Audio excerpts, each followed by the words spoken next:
ఈరోజు సాటర్డే మంచిగా చల్లగా వర్షం పడుతుంది హైదరాబాద్లో. మంచి వేడివేడిగా బిర్యానీ అయితే చేద్దామండి. వెజ్ బిర్యానీకి కావాల్సిన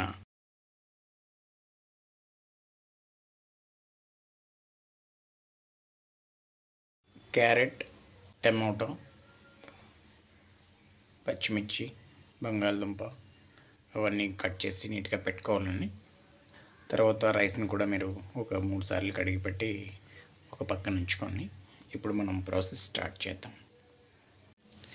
నెయ్యిని అయితే యాడ్ చేయాలండి.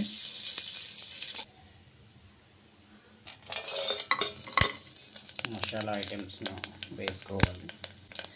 బిర్యానీ ఆకు అన్నీ కూడా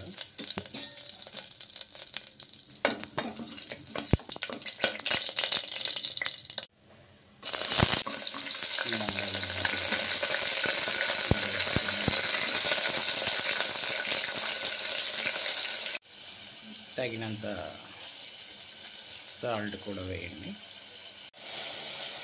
టమాటాని కూడా నేను యాడ్ చేశాను. టమాటాని యాడ్ చేసి మీరు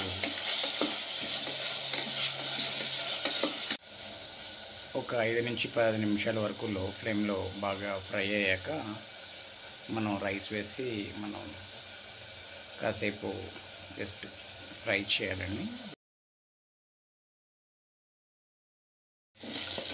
బాగా దగ్గరికి అయ్యాక కూడా మనం ఇందులో వేసేసుకుంటే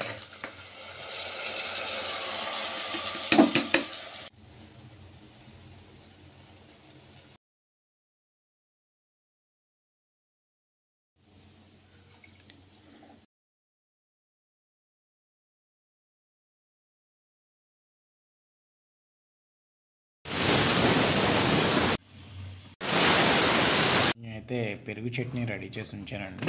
కుక్కర్ మూత అయితే మనం తీద్దాం. బిర్యానీ ఎలా వచ్చింది ఏంటనేది నాకు తెలిసినంత వరకు అయితే బాగానే వచ్చిందని నేను అనుకుంటున్నాను.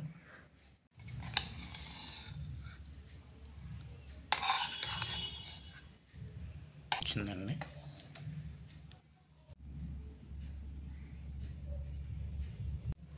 మీరైతే చూడొచ్చు, అడుగైతే మాడలేదు. ఓకే, వేడివేడిగా ఉంది కాబట్టి మీరు ఒకసారి ఫ్యాన్ వేసుకొని కొద్దిగా చల్లారబెట్టుకోండి కావాలంటే.